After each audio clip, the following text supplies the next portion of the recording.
뉴욕 맨하탄에 가면 한때 빈곤과 범죄의 상징인 할렘가가 있습니다. 이 할렘가는 18세기에 네덜란드 사람들에 의해서 일구어졌었는데 지하철 계획으로 땅값이 폭등을 했다가 폭락을 하게 되자 흑인들이 그 지역에 싼 땅을 사서 하나씩 들어오게 되었습니다.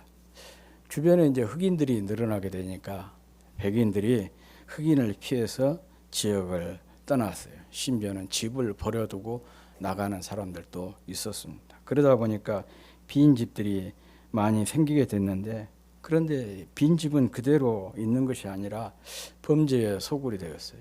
거기에서 알코올, 마약, 또 각종 폭력 범죄들이 끊이지 않게 된 것이죠.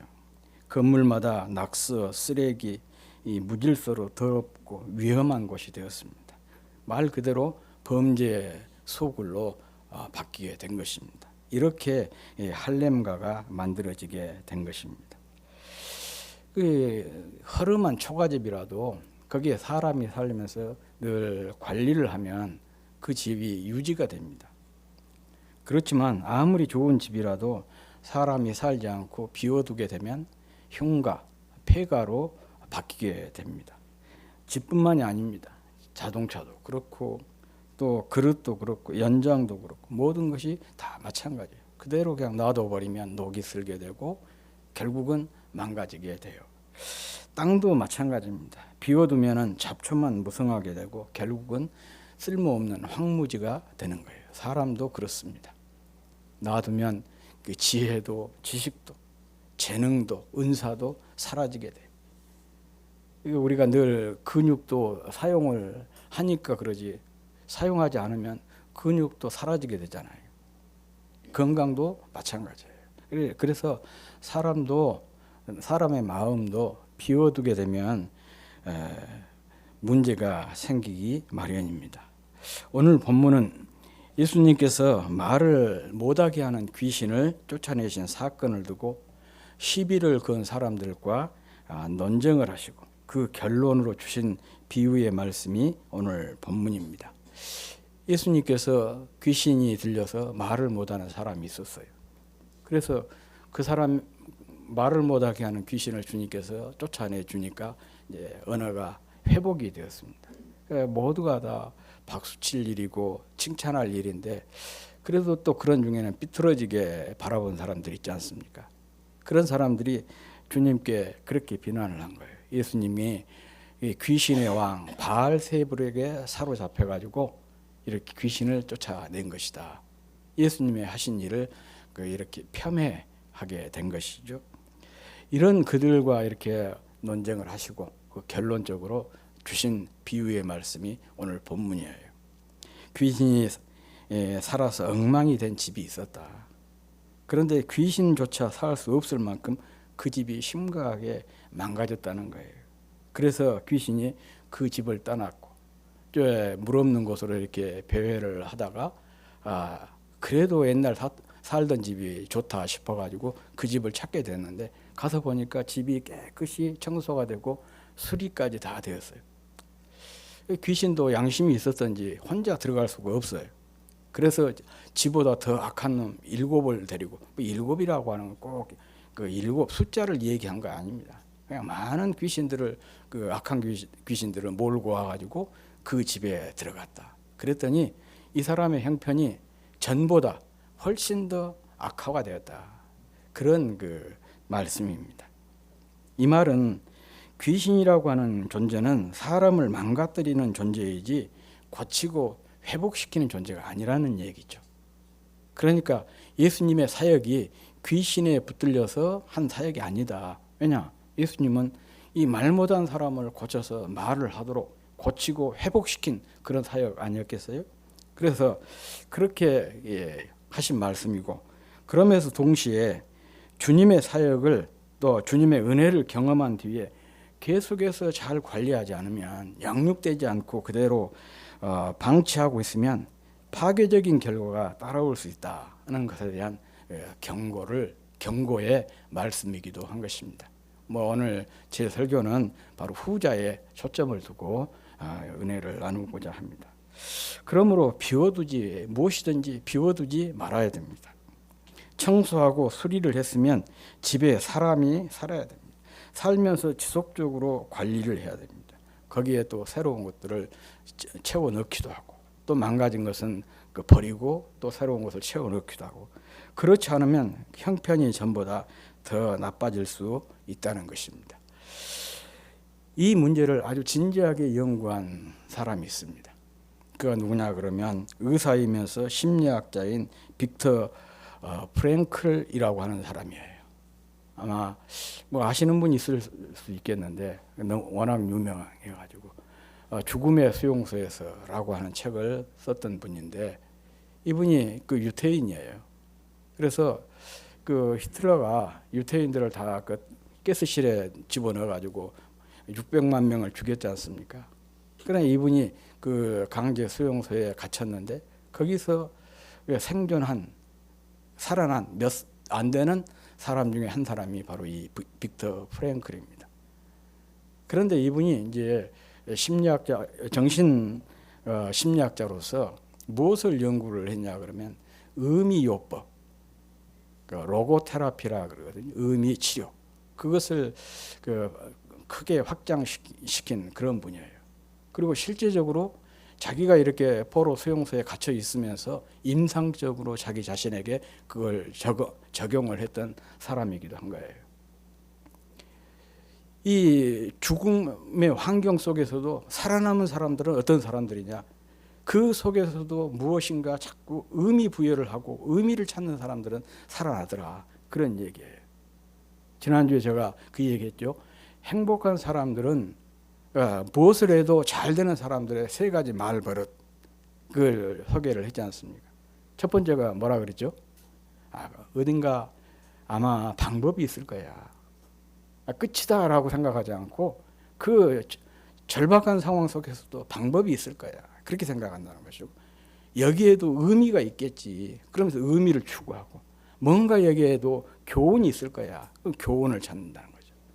소위 말하면 이게 소위 의미의 치료법입니다. 로고테라피라 그렇게 이 얘기를 할 수가 있는 것이죠. 그래서 이분은 포로 수용소에 갇혀 있으면서도 거기에서 의미를 추구하고, 거기에 보니까 두 종류로 살더라는 것이죠. 그 열악한 환경 속에서 왕처럼 사는 사람이 있는가 하면 돼지처럼 사는 사람이 있더라는 거죠.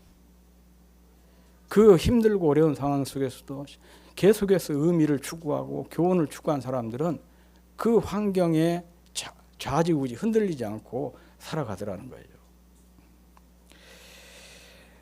그분이 쓴 책 중에 삶의 의미를 찾아서라고 하는 책이 있습니다. 그는 이 책에서 공허감과 무의미에 대해서 이 얘기를 하고 있는데, 이 공허감과 무의미에 시달리는 인간의 상태를 그는 이렇게 정의를 하고 있습니다. 존재적 진공 상태라. 우리 흔히 그런 얘기 하잖아요. 사람 멀쩡한데 텅 빈 사람. 이걸 가리켜서 존재적 진공 상태라. 멀쩡해요, 겉은. 그런데 속이 텅텅 비어 있는 거예요. 생각이 없는 거죠. 그러면 왜 사람이 이렇게 존재적인 진공 상태에 빠지게 되느냐? 그는 이렇게 얘기를 합니다. 자신이 왜 사는지, 무엇을 위해 사는지, 자신의 존재 의미를 찾지 못할 경우에 존재적인 진공 상태에 빠지게 된다. 그렇게 얘기를 하고 있습니다. 사실 인간과 동물의 다른 점이 어디에 있느냐? 여기에 있어요. 인간은 자꾸 의미를 찾는 존재잖아요. 하루에 한 끼만 이를 먹더라도, 아니 육체적으로 어떤 욕구가 충족되지 못하더라도 계속해서 의미를 찾는 존재예요. 그런데 동물은 인간적인 욕구, 육체적인 욕구가 채워지면은 그것으로 만족하게 된 것이죠. 그렇지만 인간은 남들이 가진 대로 가지고, 또 남들이 먹는 대로 먹고, 남들이 하는 대로 문화, 풍속, 전통 이런 것들을 충실히 따르고 즐긴다고 해도 정말 존재의 의미를 찾지를 못하면 고민하게 되는 거예요. 존재적인 진공 상태를 벗어날 수가 없는 것이죠. 그래서 이 존재가 채워진다는 것은 뭔가 자기가 하는 일을 통해서 또 상황 속에서 의미가 채워질 때 만족감이 있는 것이거든요. 뭐 여러분 그런 거 있지 않습니까? 육체적으로는 굉장히 힘든데 뿌듯한 때가 있잖아요. 나름대로 의미가 있고 가치 있는 일을 했다고 생각이 될 때 뿌듯해요. 안 먹어도 그냥 배가 부른 것 같은 그런 느낌을 갖지 않습니까? 이게 바로 인간과 동물의 다른 점입니다. 이렇게 이 존재적인 그 진공 상태에 빠지게 되면 빠진 사람은 두 가지 경로로 빠지기가 쉽다고 그래요. 하나는 동조주의입니다. 무조건 남이 하는 대로 따라하는 거예요. 우리가 흔히 속담에 그런 말 있잖아요. 남 장가니까 나도 덩달아 따라간다. 그런 것처럼 그냥 무조건 남이 하는 대로 따라가는 것, 생각 없이 그냥 남이 하니까 하는 것, 이것을 가리켜서 동조주의라 그렇습니다. 그리고 또 하나는 나치나 파시즘 같은 전체주의, 공산주의 같은 전체주의에 빠지게 된다는 것이죠. 다른 누군가가 자기 자신을 이끌어주기를 바라고 강압적으로 해주기를 바라고 자기는 그저 따라가고만 싶은 그런 거예요. 그래서 사실은 독재나 이단이 이 세상에 존재하게 된 것도 그런 것이에요. 인간들의 이런 심리를 잘 이용을 해요. 그래서 독재자로 군림을 하게 되고 또 이단의 교주가 되기도 한 것이죠. 가끔 교회에서도 성도들이 동조주의, 나아가서 전체주의적인 경향을 보이는 경우가 왕왕 있습니다. 교회 목회자나 또 힘 있는 몇 사람에게 휘둘리고 다른 성도는 맹목적으로 따라가는 것을 은혜로 착각해요. 우리 교회 교인들은 그냥 아무 소리 안 하고 군 소리 안 하고 잘 따라온다. 진짜 모두가 다 동의를 해서 그렇게 한다면 그런 교회는 참 좋은 교회죠. 그런데 생각 없이 그냥 따라가는 것은 뭐 정명석이 따르는 사람들이나 전혀 다를 바가 없어요. 히틀러를 따르는 사람이나 다를 바가 전혀 없는 것이죠. 이런 것이 왜 이런 현상이 일어나느냐? 이 존재적인 진공 상태에 빠질 경우에 그렇다는 것이죠. 바로 이것의 심각성을 주장한 사람이 있습니다. 이렇게 이 존재적 진공 상태에 빠진 것이 얼마나 심각한 것인가를 이걸 밝힌 사람이 있어요. 한나 아렌트라고 하는 철학자입니다. 이 한나 아렌트는 지난주에 제가 소개했던 칼 야스퍼스의 제자입니다. 이분도 독일 태생의 유대인 철학자로 히틀러 정권 출범 후에 반나치 운동을 하다가 1941년도에 미국으로 망명을 했습니다.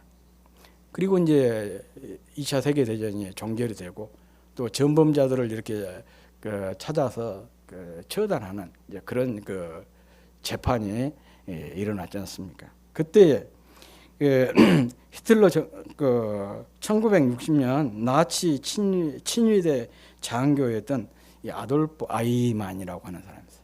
이 사람이 이제 유대인을 학살하는데 아주 주도적인 역할을 했던 그런 사람인데 이분의 이제 재판을 이 한나 아렌트가 참석을 하게 됐습니다. 그리고 그 재판을 쭉 지켜본 후에 보고서를 하나 작성을 했는데 그 보고서가 에루살렘의 아이만이라고 하는 그런 책을 내놓았습니다. 그것이 세계적으로 굉장히 크게 이슈가 되었던 것이죠. 이 한나 아렌트가 이 아이만의 재판에 참여를 할 때 자기는 그런 생각을 가졌대요. 아이만은 보통 사람이 아닐 거다. 그렇게 자기 동족을 넘어서 인간이 인간으로서 인간을 마치 도살하는 것처럼 그 만행을 저지른 사람이니까 그 사람은 틀림없이 머리가 2개거나 아니면 눈이 3개거나 뭔가 굉장히 포악하게 생긴 사람일 줄로 생각을 했었는데 보니까 너무 평범해. 굉장히 가정적이고 또 클래식 음악을 좋아하고 마치 그냥 이웃집에서 만난 이웃집 아저씨와 같은 그런 모습이었어요. 여기에서 이 한나 아렌트가 굉장히 그 충격을 받게 됩니다.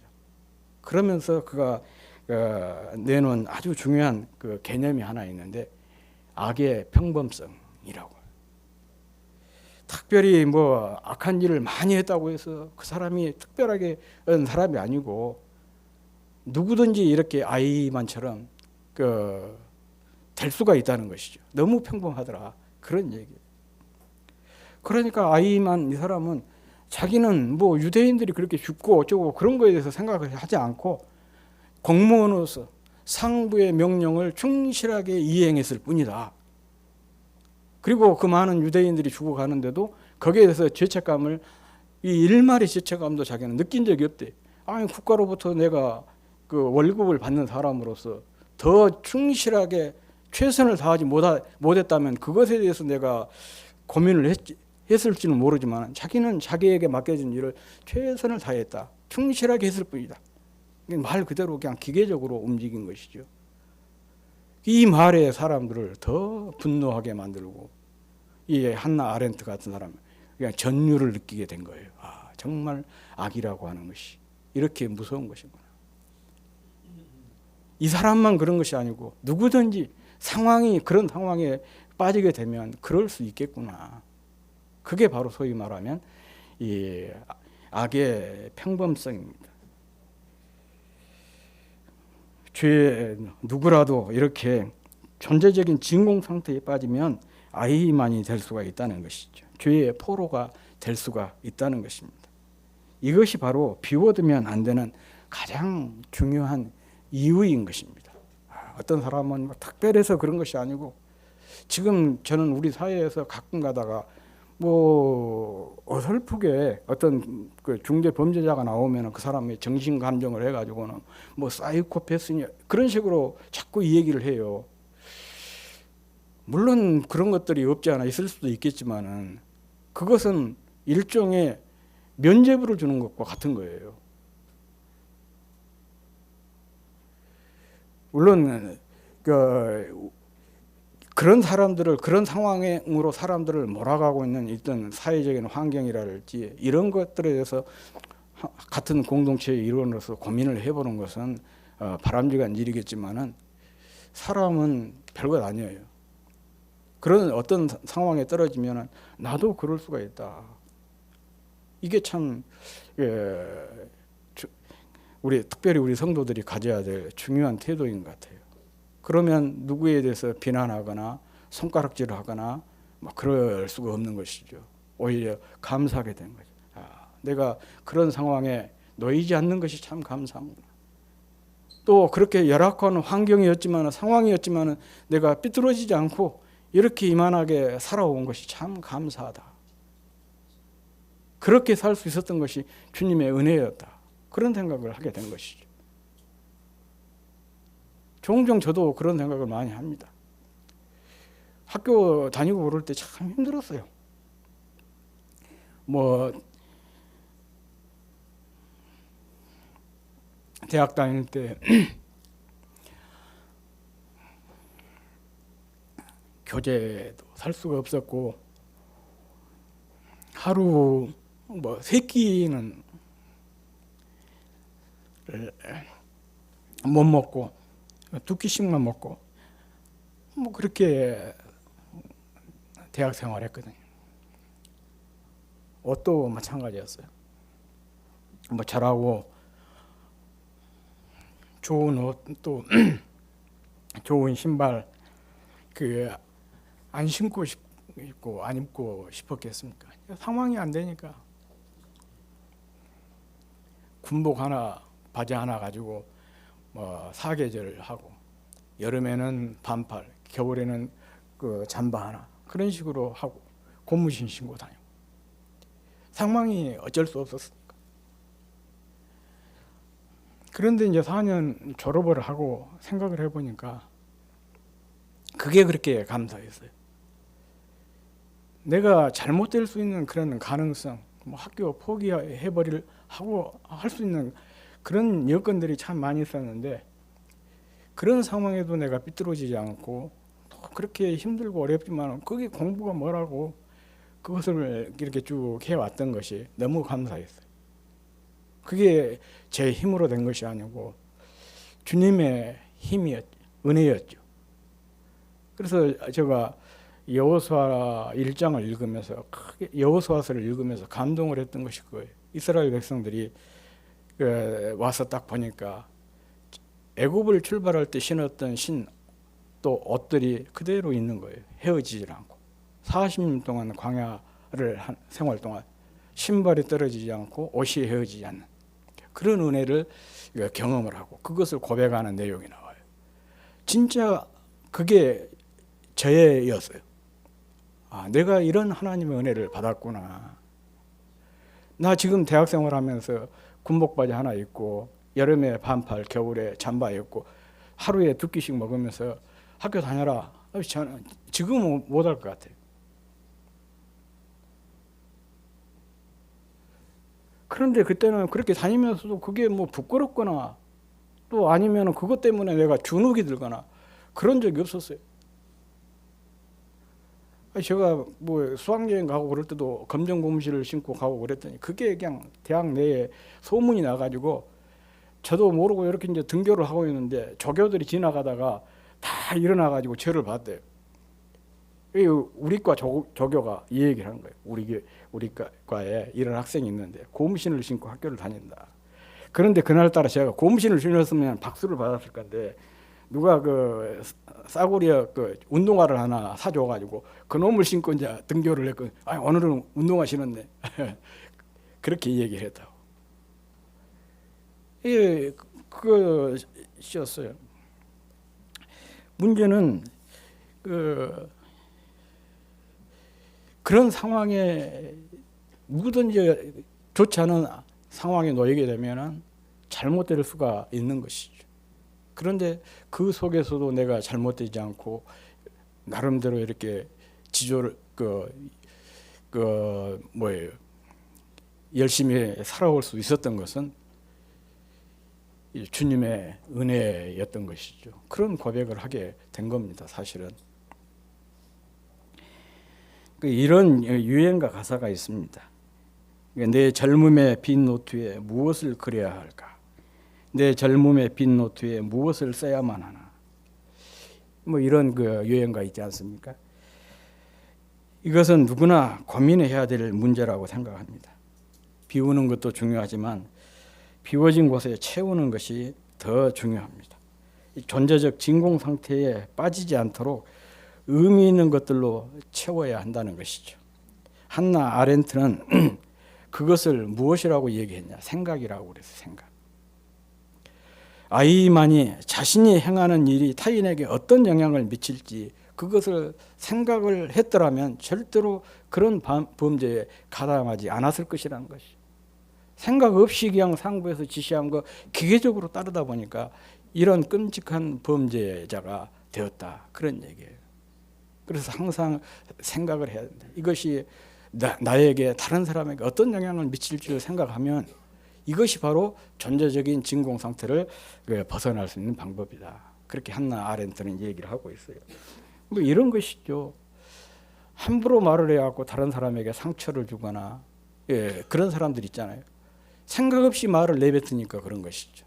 그런데 내가 이 말을 했을 때 다른 사람이 어떻게 반응을 할까? 그것을 먼저 생각하면 절대 말을 함부로 할 수가 없는 것이죠. 어떤 행동도 다 마찬가지입니다. 제가 2년 전부터인가 손발이 막 차갑고 저리고 막 그래요. 그래서 새벽에도 자꾸 만지고 여기를 주무르고 그러는데 또 이렇게 악수를 했더니 어떤 분이 깜짝 놀라요. 손이 왜 그렇게 차냐? 그러면서 이제 약이라고 그래야 되나? 그것을 줘서 제가 한 3개월을 지속적으로 전에도 줬는데 먹다 말다 그래도 이번에는 이제 지속적으로 한 3개월 이상 먹었어요. 그런데 갑자기 반응이 지난 월요일부터인가 와요. 처음에는 그게 반응인지도 몰랐어요. 막 다리가 가렵고 그래갖고 뽀로지처럼 막 튀어나오고 제가 오랫동안 피부 질환을 알았기 때문에 이 피부 질환이 다시 재발을 한가 그런 생각을 했어요.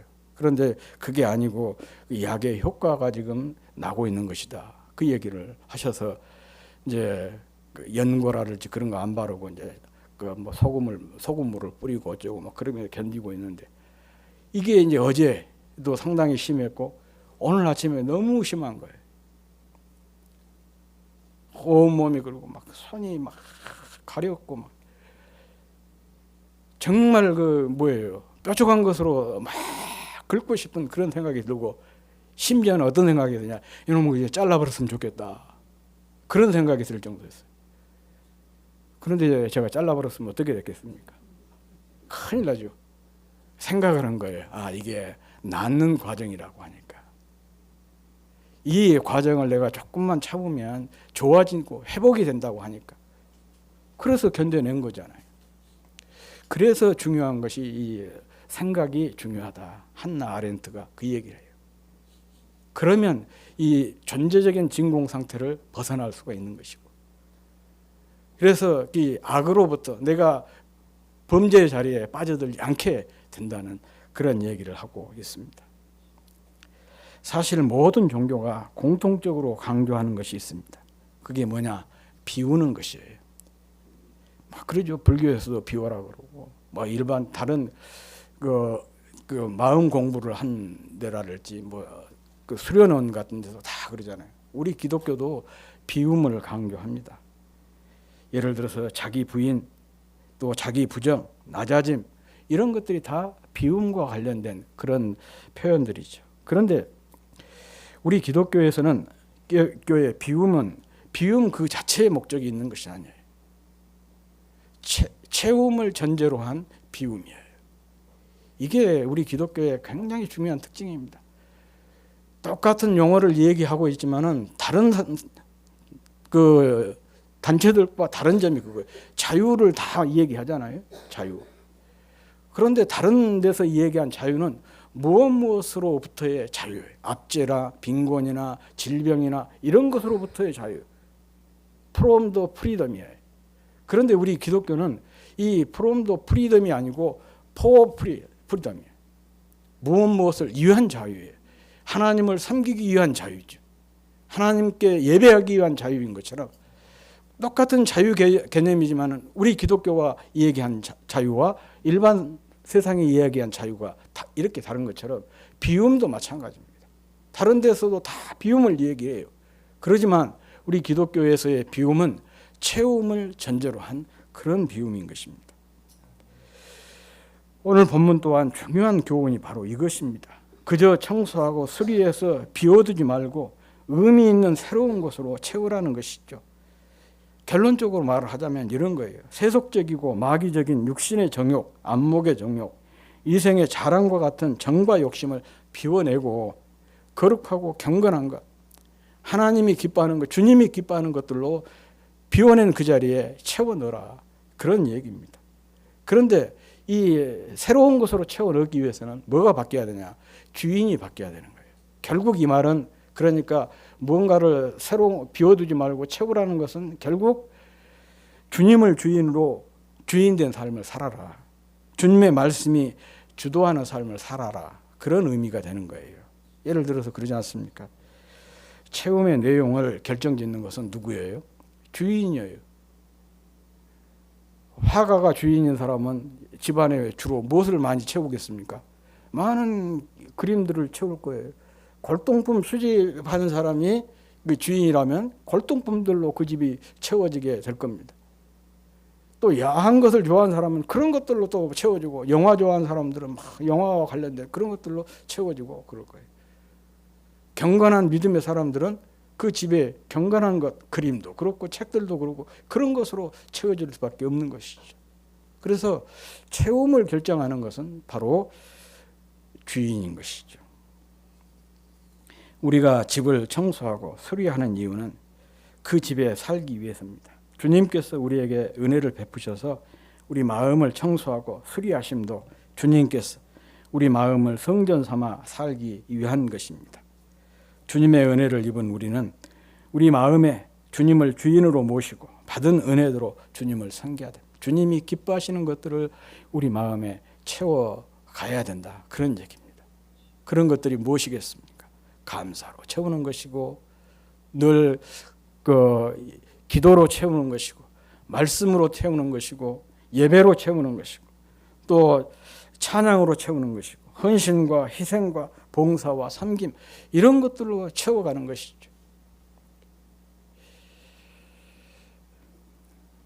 이렇게 주님을 주인으로 삼고 빈집을 채워가는 과정이 바로 신앙생활입니다. 그러면 받은 은혜가 성령의 열매로 나타나게 되고 이를 통해서 주님이 영광을 받으시게 될 것입니다. 이것이 바로 성도의 영광인 것입니다. 주님을 주인으로 모신 사람의 삶에 대해서 바울은 이렇게 말을 하고 있습니다. 로마서 15장 13절에 보면 소망의 하나님이 모든 기쁨과 평강을 믿음 안에서 너희에게 충만하게 하사 성령의 능력으로 소망이 넘치게 하시기를 원하노라. 이렇게 말씀하고 있습니다. 모든 기쁨과 평강으로 충만하고 성령의 능력으로 소망이 넘치게 된다는 것이죠. 주님을 주인으로 섬기고 주님이 기뻐하는 것들로 우리 마음을 채워갈 때 우리에게 이런 은혜가 임하게 된다. 그런 말씀입니다. 집의 가치를 결정짓는 것은 집 자체가 아닙니다. 그 집에 살고 있는 사람이에요. 아무리 궁궐 같은 집에도 강도가 살고 있으면 사람들은 그 집을 강도의 집이라 그럽니다. 도둑놈이 살고 있으면 도둑놈의 집이라 그렇게 얘기해요. 쓰러져가는 초막이라도 거기에 유명한 그 처사가 살고 있으면 처사의 집이라, 어떤 훌륭한 법사가 살고 있으면 법사의 집이라, 성인의 집이라 그렇게 얘기를 한 것이죠. 여기서 가까운 강진에 가면 김영랑이라고 하는 시인의 생가가 있습니다. 그게 많은 사람들이 찾고 있어요. 저도 한 5-6번 거기를 다녀온 것 같은데 집 자체는 특별할 것이 없습니다. 그런데도 사람들이 그 집을 찾는 이유가 뭐냐? 시인 김영랑이 나하고 자랐기 때문인 것입니다.